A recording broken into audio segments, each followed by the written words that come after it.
Rick and Susanna lived what seemed like an ideal life. They owned a large home in a quiet suburb, had two loving children, and enjoyed financial security from their well-established careers. On the surface, everything was perfect. Yet, beneath this calm exterior, troubling secrets simmered within the walls of the Wamsley family home. It wasn't until an unexpected 911 call set events in motion that the truth began to emerge. Just before the holiday season in the small town of Mansfield, Texas, local police received a mysterious open-line call. Responding quickly, they arrived to find the home's side door unlocked and two garages wide open. What awaited them inside was a horrific discovery. Rick Wamsley, a respected accountant, and his always optimistic wife had tragically lost their lives in their own home. As the investigation unfolded, it became clear that the tragic incident had taken place well before the 911 call had even been made.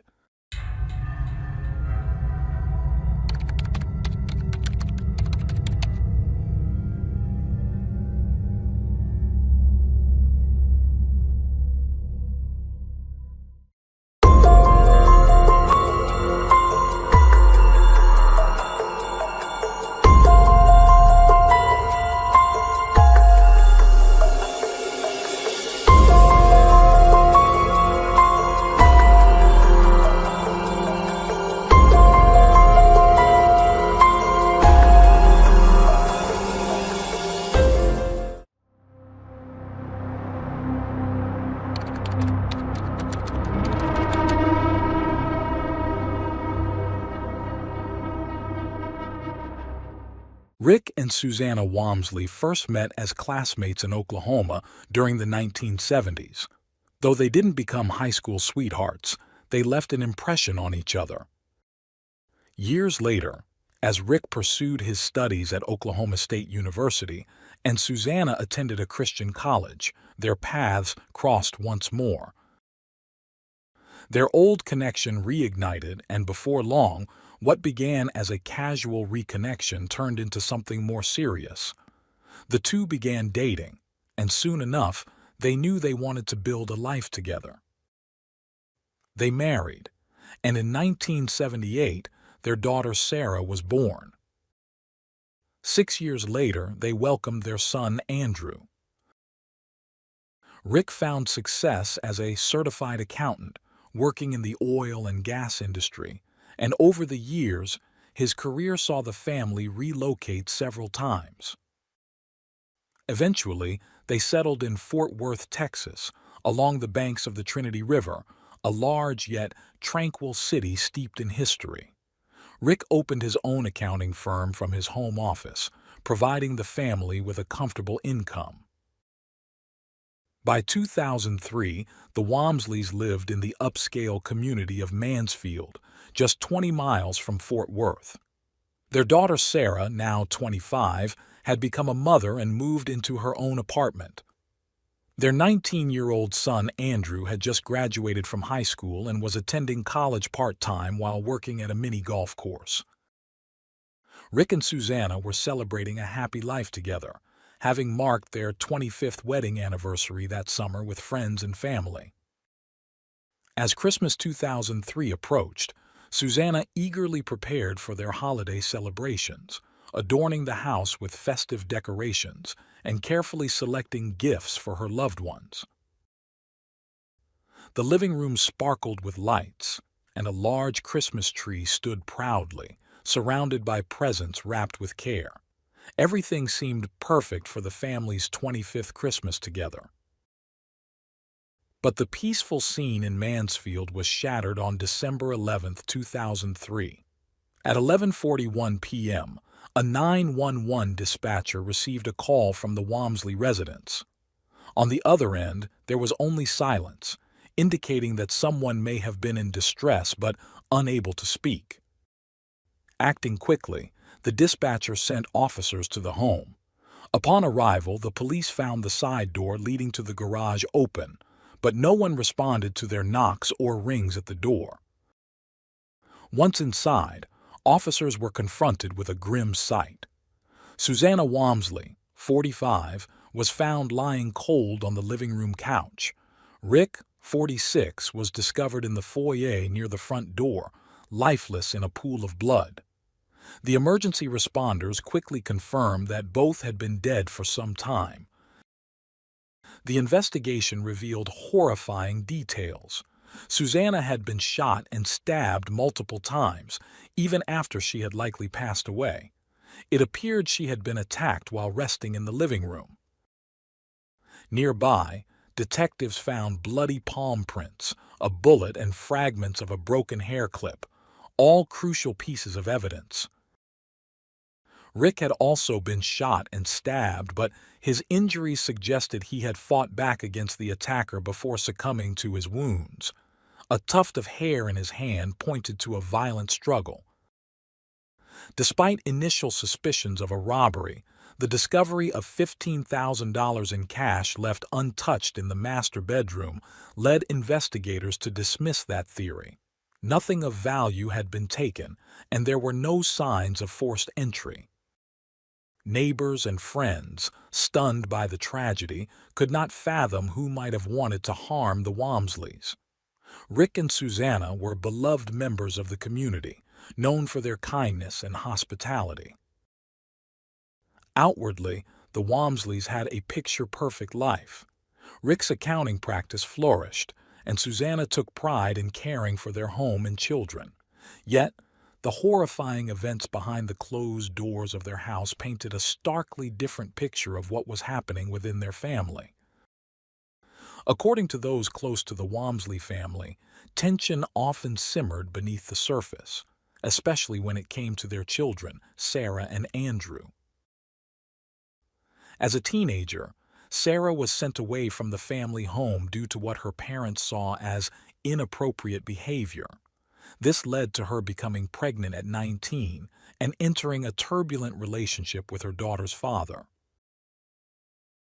Her relationship with her younger brother Andrew was equally strained, as the siblings constantly quarreled, never developing a close bond.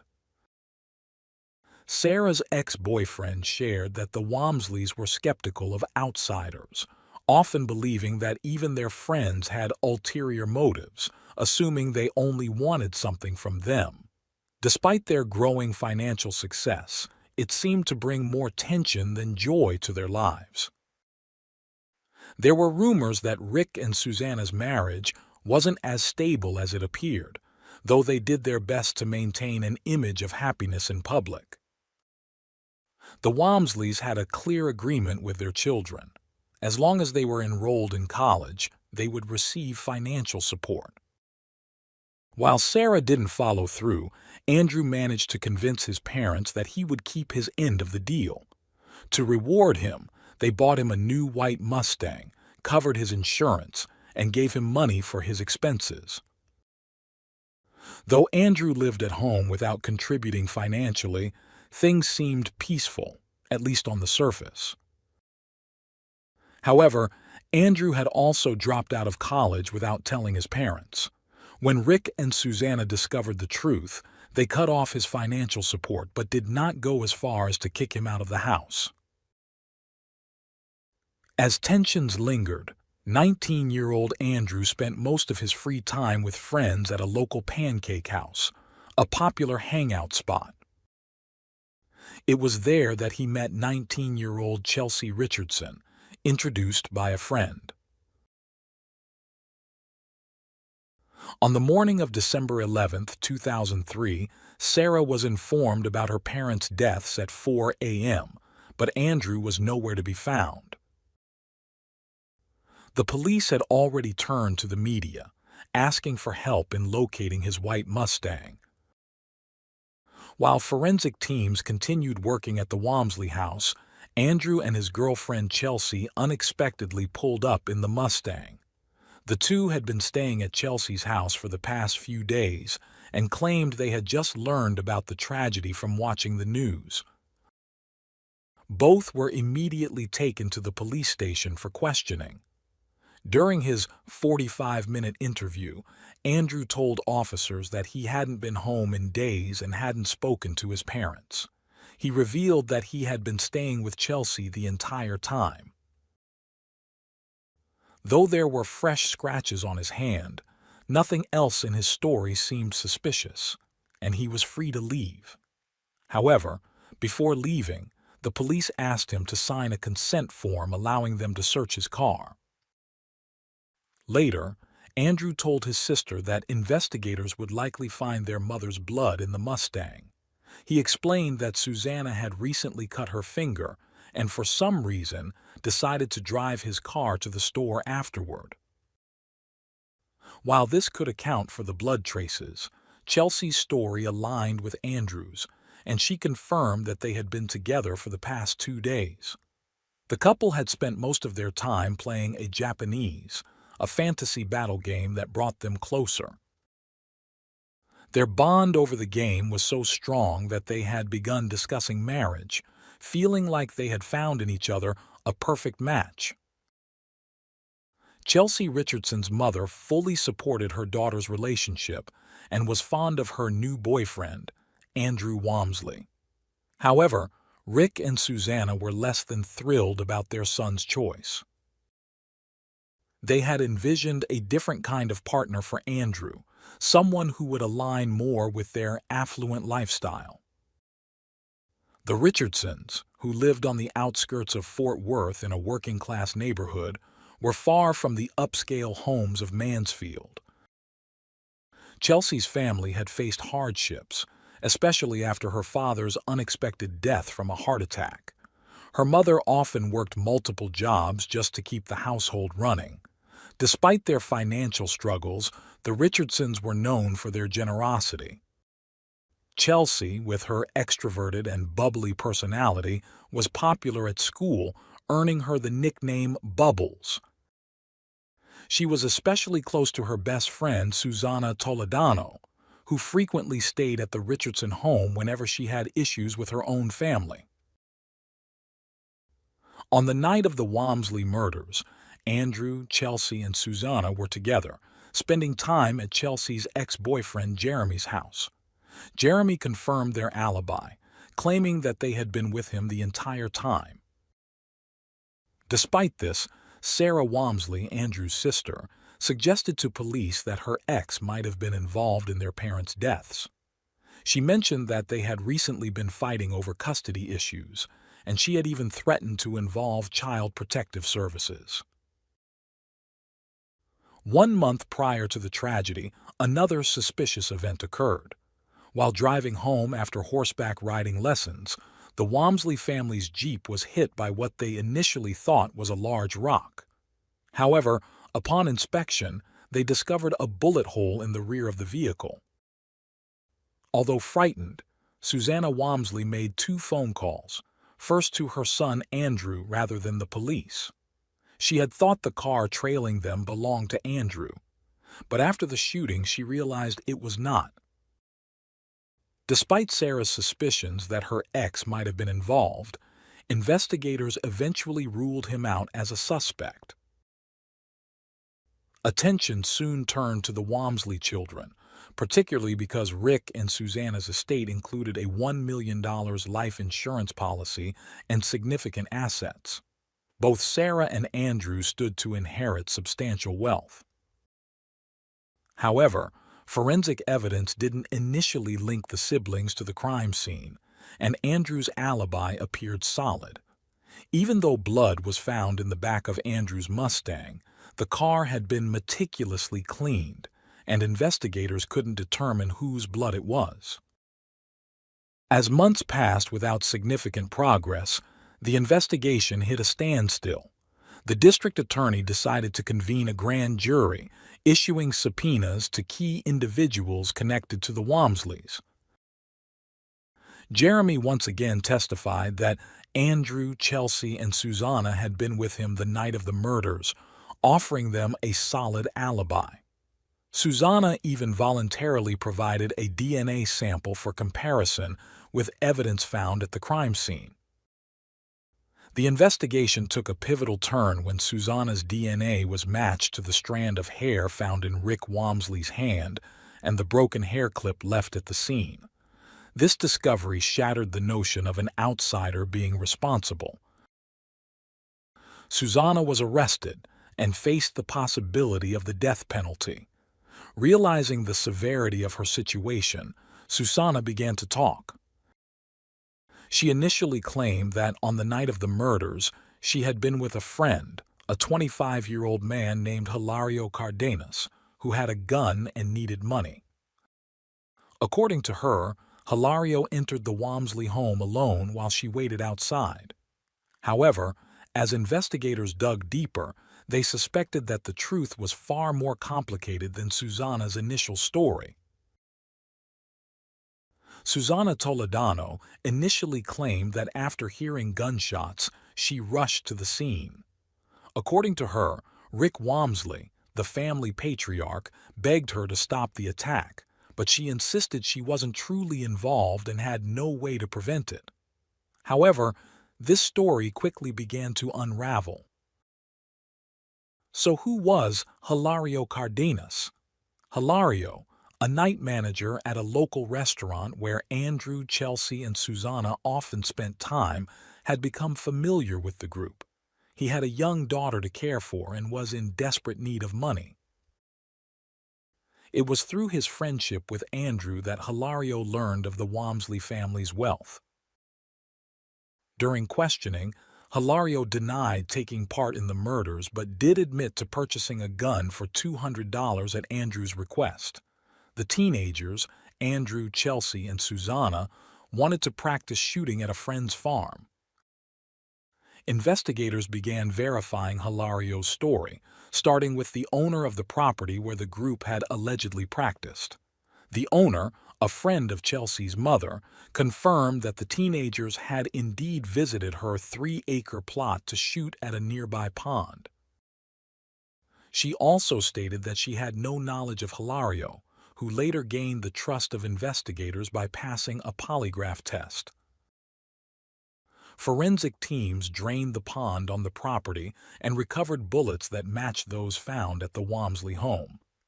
This proved that the group had been practicing their shooting skills for months in preparation for the crime. With the discovery of matching ballistics, Susanna's initial claim about Hilario leading the attack fell apart. Given another chance to tell the truth, Susanna changed her story. This time, she implicated her best friend Chelsea and revealed a more detailed version of the events. According to Susanna's revised account, the 3 teenagers had spent numerous nights at a local cafe plotting the murder. They believed that once Rick and his wife were dead, Andrew would inherit over $1 million, and the friends could live a carefree life together. Susanna dreamed of quitting her low-paying job and buying a new car. The group convinced Hilario to purchase the gun. After honing their shooting skills at the farm, they devised their first plan, to shoot at Rick's Jeep's gas tank, hoping to blow it up and eliminate Rick, his wife, and Sarah all at once. However, when Susanna, riding in the white Mustang behind the Jeep, missed her shot, the group switched to Plan B, breaking into the Wamsley home in the middle of the night and staging the scene to look like a robbery. After the failed car attack, Chelsea became enraged and pressured Susanna to finish the job. On the night of December 11, 2003, the group made their second attempt. Armed with a gun, Susanna entered the house, while Andrew and Chelsea carried knives. Susanna confessed to shooting Susanna Wamsley while she lay on the couch. Andrew then led her to the master bedroom where she fired at Rick but missed, hitting the headboard instead. Rick woke up and fought back, leading to a struggle. During the chaos, Andrew took the gun from Susanna, handed her a knife, and instructed her to check on his mother. Susanna saw Rick kneeling, pleading with Chelsea, asking, "Why?" Chelsea coldly replied, "Because I'm pregnant," before Rick was shot. Susanna wasn't sure who pulled the trigger but knew that multiple knife wounds were inflicted on Rick after the shot was fired. In exchange for testifying against her friends, Susanna was able to avoid the death penalty that now loomed over Chelsea and Andrew. Despite Susanna's earlier lies, her final version of the story became the foundation of the prosecution's case. Friends of the Wamsley family found it difficult to believe that Andrew, raised by loving parents, could have been involved in their deaths. However, the testimony of Susanna was damning. On July 1, 2004, 7 months after the murders, the authorities formally charged Andrew and Chelsea with the killings. Chelsea's behavior in prison didn't help her case. She boasted about her involvement to cellmates and even attempted to convince some to fabricate an alibi for her. Her initial alibi, provided by Jeremy, fell apart when Jeremy admitted that he wasn't with the group that night, having been manipulated into lying. Chelsea, once a bubbly high school student, was painted as the mastermind behind the entire operation. The prosecution argued that she manipulated Andrew into believing they would be better off without his family and persuaded Susanna to carry out the killings. Chelsea even wrote a note to Susanna from jail, begging her to place the blame on Hilario and pleading that she and Andrew's unborn child deserved a future. Susanna, however, doubted that Chelsea was actually pregnant. Susanna's testimony was crucial in securing convictions against both Chelsea and Andrew. After a swift deliberation, the jury found Chelsea guilty of capital murder. They sentenced her to death by lethal injection. Andrew's defense team, citing his schizoid personality disorder, managed to convince the jury to spare him from death row. Instead, Andrew was sentenced to life imprisonment with the possibility of parole after 2044. During his trial in 2006, Andrew claimed that he killed his parents due to years of emotional and physical abuse, but the jury rejected his defense. Hilario, though not directly involved in the murders, was found guilty of conspiracy to commit a felony and sentenced to 50 years in prison, with the possibility of parole in 2023. Chelsea, who was once slated for execution, had her sentence reduced to life in prison in 2012 after Susanna's testimony raised doubts about her role as the primary instigator. As for Susanna, she remains incarcerated, with the possibility of parole in 2034. What started as a plot for a carefree life left the trio with long prison sentences, ensuring they won't have to worry about their futures for many years to come.